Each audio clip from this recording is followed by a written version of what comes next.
En este video hablaré sobre los principales orijas de la mitología Yorubá, enfocándome en su historia y la propia mitología. Entonces, vámonos. Empezando por Oshose, el señor del bosque y de las selvas, el señor de la caza, aquel que conoce los senderos y el secreto de cada selva. Él es hijo de Emanjá y de Oxalá, así que también es hermano de Ogum, Sangó y a veces, dependiendo del cuento, de Exu también, compartiendo con él su fuerza y su astucia. Pero Oshoshi tiene algo que es muy único de él. Comparte con los animales del bosque cada una de sus cualidades. Dicen, por ejemplo, que él es tan fuerte como un león, silencioso como un tigre, ágil como un leopardo, se esconde como un armadillo, corre como un conejo, trepa árboles como un mono. Más que solo conocer a los animales, y también protegerlos siendo su guardián, vive con ellos la sabiduría y el conocimiento de los bosques. El culto a Oshoshi allá en África casi desapareció, pero cobró un nuevo impulso en el Nuevo Mundo, principalmente en Cuba y en Brasil. En Bahía dicen que él sería un gran rey de Ketu, pero Ketu fue invadida y destruida en el siglo XX por el rey Dahomey. Y todos los iniciados de Oshoshi terminaron siendo secuestrados o capturados, llevados a Brasil y a Cuba como esclavos. Y con eso también trajeron el culto de Oshoshi. Casi todo lo que diré en este video lo saqué del libro Mitología de los Orijas. Dejaré un comentario fijado con enlaces por si quieres saber más sobre este tema. Usando esos enlaces ya estarás ayudando muchísimo. No olvides compartir el video, darle like y suscribirte al canal para más contenido similar, ¿eh? Por aquí, los devotos de Oshoshi suelen usar una cadena o un collar que es azul verdoso. El jueves sería su día. Y los símbolos conocidos serían el ofá, que en realidad es un arco y flecha dibujados, serían forjados en hierro, aunque hoy en día creo que hasta usan otros materiales. Durante las ceremonias en su honor, ocurre una danza que imita una caza, desde la persecución del animal hasta el lanzamiento de la flecha. Para agradar a Oshoshi, se le suele ofrecer un platillo que contiene frijoles o vísceras de carne. Y su saludo es un fuerte que. En Brasil también ocurrió el llamado sincretismo, porque cuando los esclavos vinieron aquí, para que pudieran seguir venerando a Oshoshi sin ser perseguidos, terminaron relacionándolo con un símbolo del catolicismo, que es San Sebastián. Por curiosidad, San Sebastián fue un oficial que sirvió en la Guardia Pretoriana en Roma, pero también era muy cristiano, y por eso fue perseguido por el emperador en ese momento. E incluso cuando lo encontraron y lo descubrieron, él aún así dijo que era cristiano. Y por eso, lo llevaron hasta un tronco donde le dispararon flechas. A pesar de estar gravemente herido, sobrevivió y fue llevado nuevamente ante el emperador. Afirmó nuevamente que era cristiano, por lo que fue asesinado y martirizado como un santo. San Sebastián. Una de las historias de Oshoshi cuenta que Olofinho Dodua estaba haciendo una fiesta ahí en su palacio. La fiesta de los nuevos ñames fue celebrada, pero el rey olvidó hacer una ofrenda a las poderosas hechiceras Yami Oshurongas. Y ellas se enojaron muchísimo por eso. Mientras tanto, allá en el palacio, donde todo iba bien, había mucha gente en el salón. El rey estaba muy elegante en su trono, cuando de repente apareció un pájaro gigantesco ahí, siendo una señal de que algo estaba muy mal. Aquel pájaro había sido enviado por las brujas, sin duda alguna. El rey decidió entonces llamar a los mejores cazadores de la región para que pudieran encargarse de ese pájaro. Pero ninguno de esos cazadores logró acertarle ni una sola flecha. Dispararon muchas flechas, pero no lograron darle al pájaro. Hasta que llegó el turno de Oshota Canchocho. Pero su madre estaba tan preocupada que decidió ir con el babalao para ver qué podía hacer para ayudar a su hijo. Y en el momento de la consulta, le dijeron que su hijo estaba entre la vida y la muerte, o mejor dicho, entre la riqueza y la fama, o la muerte. Lo que haría la diferencia para que él fuera para un lado o para el otro, sería una ofrenda que la madre podría hacer. Todo para Yami Oshuronga. Siguiendo el consejo del babalao, la madre fue hasta allá, tomó una gallina y la ofreció a las brujas. Cuando Oshoto Kanshoshi lanzó su flecha, su madre gritó: «¡Que el pecho del pájaro acepte esta ofrenda!». La flecha acertó al pájaro y cayó muerto. La gente empezó a gritar que Oxó es grande, guerrero, espectacular. Oxó Uxi, Oxó Uxi. Así, Oxó Tokantosho pasó a llamarse Oshoshi. El gran héroe que mató al pájaro. Oya, Oyansa. En la mitología yoruba sería la diosa de los fenómenos climáticos, como huracanes, tormentas, relámpagos, truenos y muchas otras cosas. Ella también está relacionada con el fuego, con el liderazgo femenino y también con el poder de seducir. Si pones atención a la lista de poderes que mencioné aquí, te darás cuenta de que se parece mucho a Tormenta de los X-Men. Eso es porque, y de hecho fue un suscriptor del canal, quien lo mencionó en un video de mitología yoruba que hice aquí. Incluso les recomiendo verlo si quieren profundizar más en la mitología. Tormenta de los X-Men está inspirada en la diosa Oya o Yansan. En las caricaturas del universo X-Men, a Tormenta la llaman diosa, probablemente por esa razón. Yansan es la diosa Uorisa, a la que acuden las mujeres cuando tienen problemas. A ella le encantan las uvas y suele ser representada con 9 remolinos, ya que el 9 es su número sagrado. Ella también usa un turbante que imita cuernos de búfalo, debido a que según algunas historias, cuando se casó con Ogún, uno de sus esposos, ella se habría transformado en un búfalo. El nombre Oya sería de un río que tiene el mismo nombre allá en Nigeria, donde hasta hoy en día ocurre un culto a Yansan, que es el río Níger. Sus símbolos serían la espada, el Eru Echin, y sus ofrendas serían Karajé, Ekuru y Abara. Yansan también es una deidad de las aguas, así como Oshun e Yemanja, pero ella se destaca mucho más en los fenómenos climáticos, principalmente con los vientos. Esto se debe a que ella también es la esposa principal de Shango, y como Shango es un dios de las tormentas, Yansan representaría los vientos que preceden a la tormenta. Y así como la diosa Oba, Yansan también tiene algunos poderes sobre los muertos. Eso porque ella habría recibido del propio Shango la misión de guiar las almas hasta el más allá. O también, según algunas historias, por ser muy amable con Omolu, una de las pocas que realmente fue amable con él, Omolu le habría dado cierto poder sobre los espíritus de los muertos, o también sobre los Eguns. Oshose le habría dado el Eru Eshin, un Eru especial utilizado para ahuyentar a los espíritus malignos. El nombre Yansan es un título dado por Shango a Aya, que básicamente significa la madre del cielo rosado o la madre del atardecer, ya que Shango pensaba que ella era tan radiante como el final del día. Los africanos siempre saludan a Yansan antes de las tormentas, pidiéndole que calme a Shango, el dios de las tormentas, y que interceda por ellos y los proteja. Shango, por su parte, dijo que quien recordara rendir culto a sus esposas como Yansan sería perdonado de su furia. Algunas personas piensan que Yansan significa madre de los hijos, pero ese no es el verdadero significado del nombre. En una de las leyendas sobre Yansan, ella no podía tener hijos y fue con un babalao para pedir ayuda. Él le dijo que si hacía los sacrificios correctos, lo lograría. El problema era que ella no respetaba un tabú alimenticio, lo que le impedía comer carne de carnero.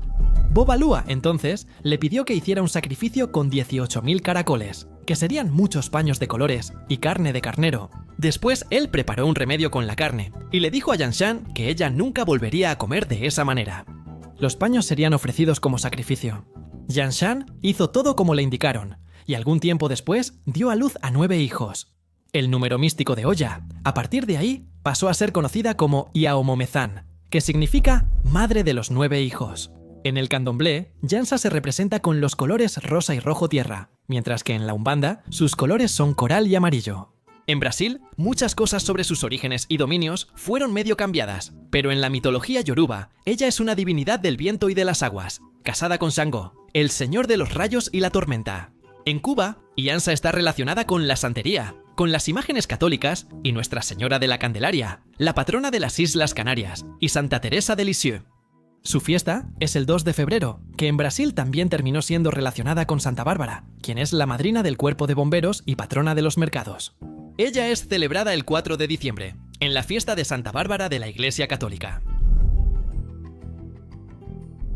Oshun sería la dueña de las aguas dulces. Al igual que Yemanja es la dueña de las aguas saladas, Oshun sería su hija. Se asocia con el amor, la riqueza, la prosperidad, la fertilidad y la belleza. Oshun también es la diosa del río del mismo nombre en Nigeria, y es muy adorada en las ciudades que están cerca de los ríos. Durante la fiesta anual, ella elige a una de las mujeres bailarinas para poseerla. Estas mujeres reciben nuevos nombres en honor a Oshun, y después empiezan a ser consultadas como curanderas. Como orisha del amor, Oshun es una mujer hermosa, encantadora y seductora. Generalmente es representada como una mujer negra deslumbrante, usando joyas y ropas doradas, y siempre con un espejo en una de las manos. Algunas historias cuentan que tiene cola de pez, como una sirena. Oshun fue la segunda esposa de Sangó, y según algunas historias, también convivió con Ogum, Exu, Urumilá y Oxosi. Con la diáspora africana, la figura de Oxum fue llevada a las Américas y empezó a ser adoptada en algunas tradiciones, como el candomblé brasileño y la santería cubana. En el vudú haitiano, ella también se sincretiza con Erzuli, diosa de las aguas y del amor. En Brasil, ella también es sincretizada, como en el caso de Nuestra Señora. En Bahía, ella se relaciona con Nuestra Señora de las Candelas o de los Placeres. En el sur de Brasil, muchas veces se la asocia con Nuestra Señora de la Concepción, mientras que en el centro-oeste y sureste puede ser sincretizada tanto con Nuestra Señora como con Nuestra Señora de la Concepción Aparecida. Oshun tiene su número, que es el 5, su color es el amarillo y su metal es el oro o el bronce, al igual que otros orijas. El pavo real y el buitre son sagrados para ella. Las ofrendas para ella suelen incluir dulces como miel, hidromiel, vino blanco, naranjas, calabaza y perfume. Según algunos itás, un día Orunmila decidió dar un paseo y terminó viendo a una mujer muy hermosa. Orunmila, impresionado por su belleza, envió a su mensajero Exu a averiguar quién era ella. Exu se presentó, preguntó el nombre de la mujer y ella respondió que se llamaba Yemanjá, la reina de las aguas. Exu volvió y le informó a Orunmila, quien enseguida convocó a Yemanjá para mostrarle su palacio. Con el tiempo, Yemanjá terminó visitando a Orunmila. Lo que ocurrió en el palacio es un misterio, pero se sabe que tras la visita, Yemanjá quedó embarazada y dio a luz a una hermosa niña. Esa niña pasó a vivir con Orunmila. Exu fue a buscarla y fue a buscar señales en el cuerpo de la niña, como marcas o bultos en la cabeza, y las encontró, confirmando que la niña realmente era hija de Orunmila. Entonces, la niña fue a vivir con él, quien la consintió demasiado y le daba todo lo que quería. Por eso, ella creció llena de caprichos y vanidades. Su nombre era Oshun. Oxalá u Obatalá es uno de los orishas más importantes que existen. Él sería hijo de Olorun u Olodomare, el propio dios supremo de los Yoruba. Recibió de su padre la tarea de crear y dar forma a la tierra, junto con algunas herramientas para lograrlo. Un saco de tierra, un lagartito o un lagarto y una gallina. Entonces, él tomó ese saco de tierra, bajó de los cielos, en lo que hasta entonces serían solo las aguas primordiales, y en ellas derramó la tierra. Y después soltó a la gallina para que escarbara y esparciera la tierra. Y después soltó al lagartijita para probar y caminar sobre la tierra para ver si todo estaba bien firme. Entonces, después de crear el mundo en sí, Vodú María le pidió a su hijo que creara a los hombres. Primero modeló el cuerpo del hombre y de la mujer, y después les puso las cabezas. Por eso lo llaman el dueño de las cabezas. Hay un detalle en algunas historias, que a su lado, mientras modelaba a los humanos, estaba Exu, que incluso también aprendió cómo modelar a la humanidad, porque se quedó observando a Batalá. Y hay otra historia que es muy interesante, cuando Batalá fue a crear el mundo, y estaba ahí sosteniendo todas las cosas, como que terminó embriagándose, y se le olvidó crear la tierra. Entonces quien tomó y creó todo fue Odudua, el otro orisha. Al ver que Odudua había creado el mundo solo, Olorua lo convirtió en el señor de la tierra, y Abatala fue castigado teniendo que crear a los humanos. Sin embargo, al seguir embriagado, terminó creando a algunos seres con defectos físicos, convirtiéndose en su protector. En otro Itán, que serían las historias míticas de los yorubás, Obatalá terminó salvando al mundo de ser destruido. Eso fue porque los orishas hicieron una reunión y se olvidaron de invitar a Yemanjá, quien se enojó muchísimo y decidió inundar todo el mundo. Pero Obatala se enteró, fue allá, le pidió que se calmara, y Yemanjá, por respeto a Obatala, terminó retrocediendo en su decisión de inundar el mundo. Obatala es el señor de todo lo que es blanco, es el dueño de los sueños y es el quien los hace realidad. Sus ojos lo ven todo. Él es el orisha más respetado y, según algunos, el más poderoso de los orishas. Es el creador y pacificador. Él es sereno, tiene paz y tiene el poder de crear muchas cosas. En la santería, él fue sincretizado con Nuestra Señora de la Misericordia, pero también puede estar relacionado con Jesucristo. Sus ofrendas incluyen caracoles, gallinas y otros alimentos, todos de color blanco, pero lo esencial es que la comida jamás debe estar salada. Omulu, Chapaná o Zapatá es el señor de la tierra. Sería hijo de Naná, uno de los orishas más antiguos que existen. De hecho, ella habría venido de otro pueblo. No de los Yorubá, pero después hablamos de eso. Bueno, él también es hijo de Olodumare. Y según algunos itás, Naná terminó enamorándose de Olodumare, e hizo como una poción para que él se enamorara de ella.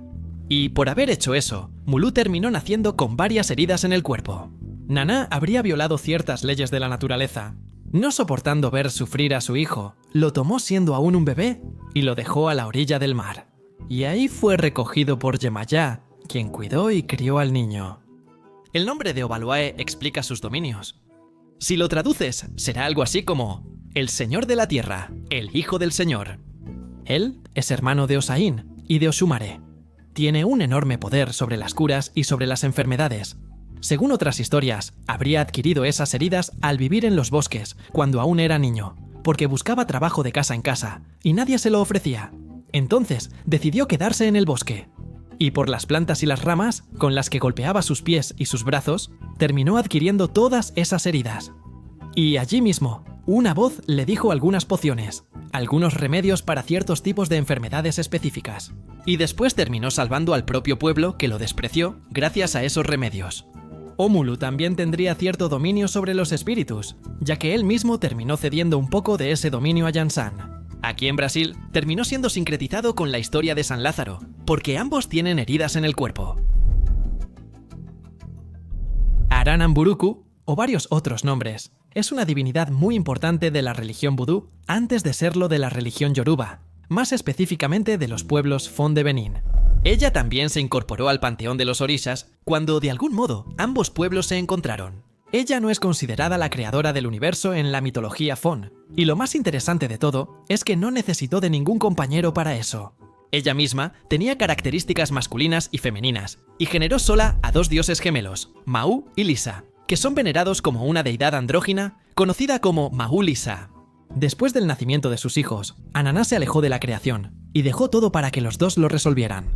Esta deidad es muy respetada en las religiones de África Occidental, especialmente entre los propios Fon, pero también entre otros pueblos como los Iwi, los Togo o los Akans, además de ser reverenciada en la propia Nigeria, entre los Yoruba y los Igbo. Durante el auge del comercio de esclavos, la creencia en Nanamburuku se extendió a las Américas, especialmente al Caribe, Haití, Surinam y, por supuesto, a las comunidades de Brasil. Nanamburuku fue incorporada a la religión Yoruba hace siglos, cuando los Nago conquistaron Dahomey, actual República de Benín. Incorporaron deidades de sus antiguos enemigos de alguna manera. Ella fue considerada la más antigua, asociada a las aguas estancadas, manglares, lodo de pantanos y a la vida y muerte. Normalmente se la describe como una mujer anciana vestida con ropas de color lila, añil y blanco. Una de las leyendas sobre la creación de los seres humanos involucra a Naná, quien le contó al propio Orisha Supremo que sería Olorum, que le diera a Archalá la tarea de crear un modelo para el hombre. Shalá probó muchos materiales como viento, madera, piedra, fuego, aceite y vino, pero ninguno funcionó. Naná, con su gran sabiduría, sacó barro del fondo del lago donde habitaba. Ese barro se lo dio a Shalá, quien finalmente logró hacer el modelo de los hombres y de las mujeres. Después de eso, Olorum sopló el modelo y les dio vida, así creando a los primeros humanos. En otra historia, cuando Naná terminó abandonando a Omulu a la orilla de la playa y fue salvado por Yemanjá, Shalá se enteró de la actitud de Naná y la condenó a no tener más hijos. Él la expulsó de su reino y le ordenó que viviera en un pantano oscuro y sombrío. Todavía hay otra leyenda que cuenta que un día los orishas se reunieron para discutir cuál de ellos era el más importante. La mayoría eligió a Ogum, el orisha del hierro, que le dio a la humanidad el conocimiento de las armas. Pero Naná no estuvo de acuerdo, y para probar que Ogum no era tan importante, ella misma torció con sus propias manos el cuello de los animales destinados al sacrificio del ritual. Por eso, los sacrificios de Naná nunca deben hacerse con instrumentos de metal. En la mitología de origen, Oba puede ser vista como un orisha interesante que alterna entre la fuerza de una guerrera y la ingenuidad de una enamorada. Eso es porque, cuando vemos su trayectoria, notamos que está marcada por dos situaciones bastante curiosas. Oba es una orisha muy poderosa, aunque femenina, tenía la fuerza para vencer a varios orishas masculinos en una pelea. Pero, a pesar de eso, Oba tenía un problema, y eso le molestaba un poco, porque sentía que Shango, que era su esposo, tenía más ganas de estar con sus otras dos esposas, Yansan y Oshun. Y durante mucho tiempo se esforzó por llamar su atención, preparando deliciosos platillos que pudieran aumentar su aprecio. Sin embargo, Shango era más cercano a Yansan durante las guerras y no podía resistirse a los mimos de Oshun. Un día, Cansada de ser tan subordinada, Oba decidió preguntarle a Oshun cuál era el secreto que ella tenía con un poderoso rey, que estaba encantado con ella. Al darse cuenta de esto, Oshun le dijo de inmediato que preparara una malar, que era un platillo que le gustaba a Shango. Pero en el platillo, ella debía poner su propia oreja como prueba de su amor por Shango. Oba creyó en eso y preparó el platillo de inmediato. Pero cuando se lo entregó a Shango, Shango vio una oreja ahí y le pareció extremadamente asqueroso.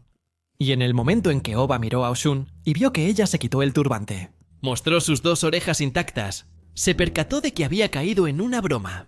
Y aunque fue engañada, la insensatez de Oba despertó la ira de Shango. Y tanto Oba como Oshun terminaron siendo expulsadas del reino de Shango y se transformaron en 2 ríos que llevaban sus nombres.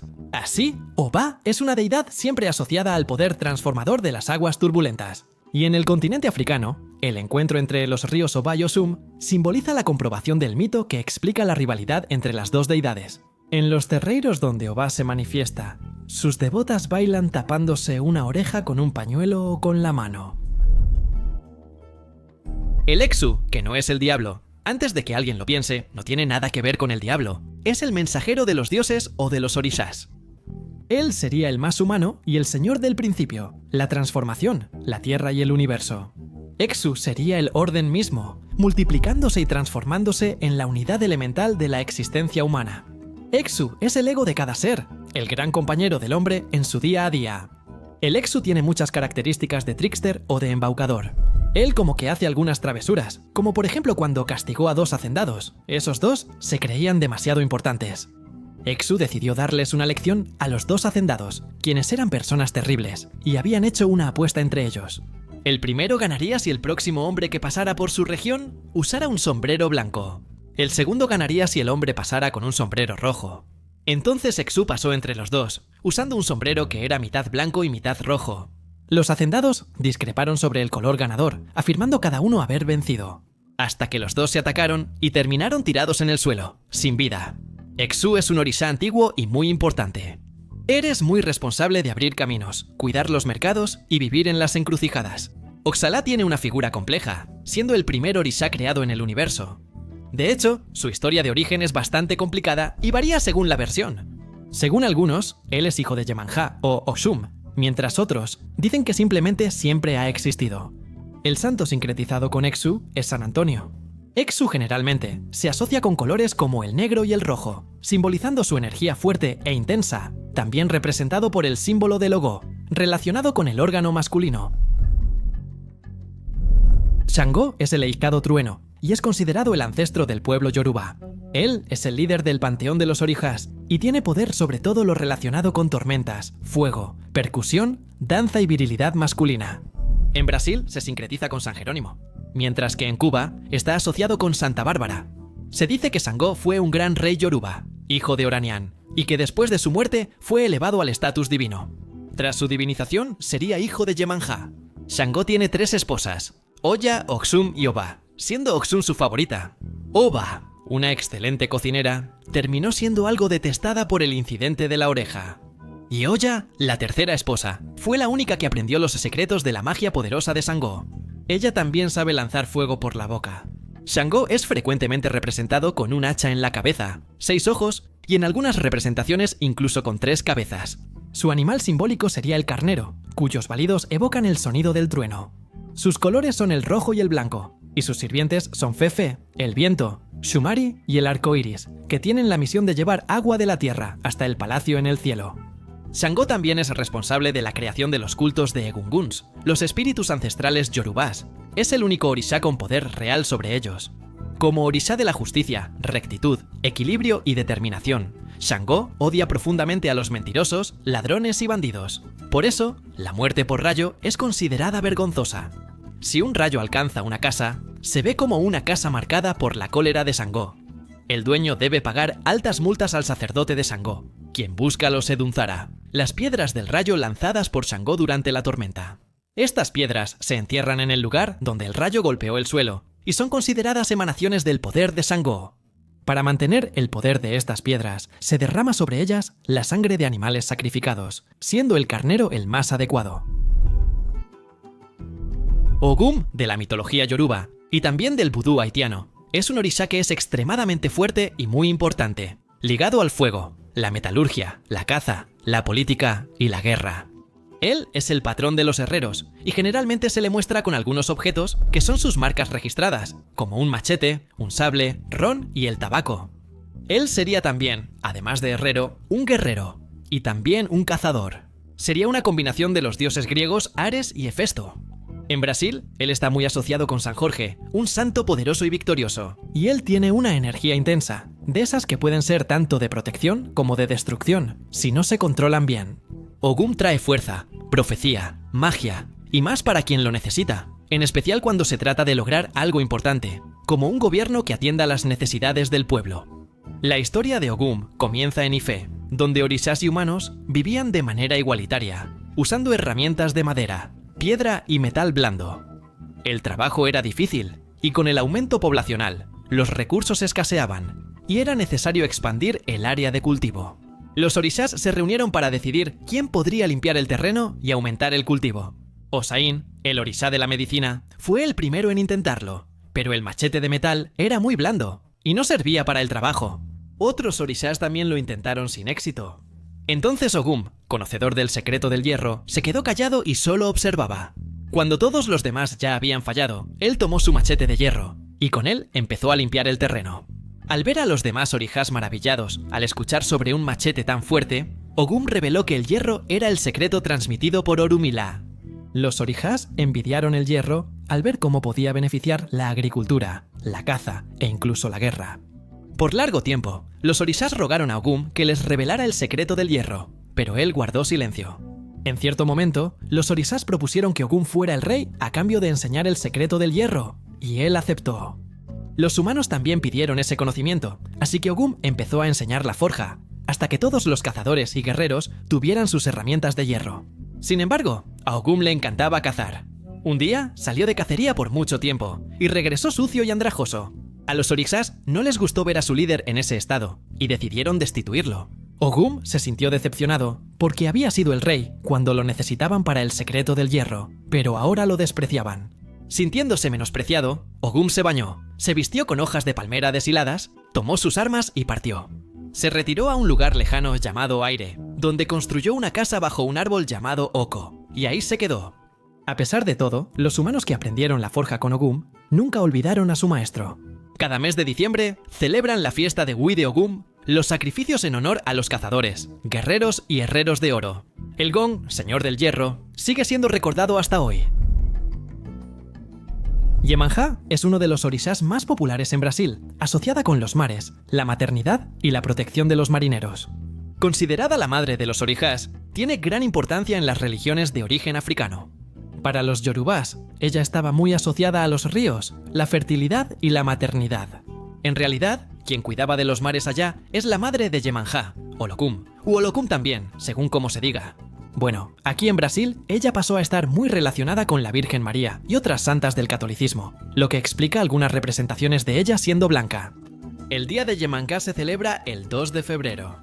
Para el pueblo Eva, una nación yoruba, Iemanjá estaba muy relacionada con los ríos y sus desembocaduras, es decir, el punto donde los ríos se encuentran con el mar. También se la asociaba con la fertilidad y la maternidad. Para los yoruba, Iemanjá era orisha del río Ogum, asociada principalmente con el agua dulce. Hay varias historias sobre su origen. En ciertas versiones es hija de Olokun, señora de los océanos y mares. En otras es hija de Olorum, el ser supremo de la religión yoruba. Iemanjá primero se casó con Orunmila, el orisha de los secretos. Luego se casó con Olofim y tuvo 10 hijos, por lo que fue llamada madre de los orishas. Y también terminó casándose con Aganju, y con él tuvo otros 10 hijos. Otro mito dice que Iemanjá decidió dejar la tierra donde vivía en contra de la voluntad de Olofiña Dudua. Ella envió un gran ejército para traerla de vuelta, pero Iemanjá usó el hechizo que aprendió de Olocum y se transformó en un río y fue llevada hasta el océano. También hay una historia en la que Iemanjá llegó a Abelcutá, donde se casó con un río local llamado Oqueré, bajo la condición de que él no se burlara de sus pechos. Sin embargo, un día, Oqueré llegó borracho a casa e hizo varias bromas, y por eso ella terminó huyendo y fue perseguida por Oqueré. Pero terminó siendo ayudada por Xangó, que era su hijo. Sain es un orisha esencial en las religiones afroamericanas, vinculado a las hojas, hierbas y sanación. Es considerado el gran guardián de los misterios de la naturaleza, poseyendo un conocimiento profundo de las plantas y de sus poderes. Sain es esencial para los rituales de limpieza y curación, siendo el responsable de proveer las hojas sagradas a los demás orijas. Durante la esclavitud, para ser adorado por los africanos y sus descendientes, Sain fue sincretizado con un santo católico llamado San Benito. Una de las historias más conocidas sobre Sain cuenta que él guardaba todos los secretos de las plantas en una calabaza. Pero Sangó, molesto por el hecho de que Sain tuviera exclusividad sobre esas cosas, pidió ayuda a Jack y esparció todas las hojas por todas partes. Sain, con gran conocimiento de las palabras mágicas, exclamó: "Euaza, las hojas funcionan". Las hojas empezaron a regresar hacia él. Las que no, perdieron el poder de curar. Shango reconoció la supremacía de Sain sobre las hojas. Aunque compartió algunas con otros orishas, mantuvo la mayoría, guardando el gran secreto y reforzando su papel como maestro de las hierbas y la curación. Ese fue el video. Si llegaron hasta aquí, dejen su like y suscríbanse al canal. Nos vemos la próxima.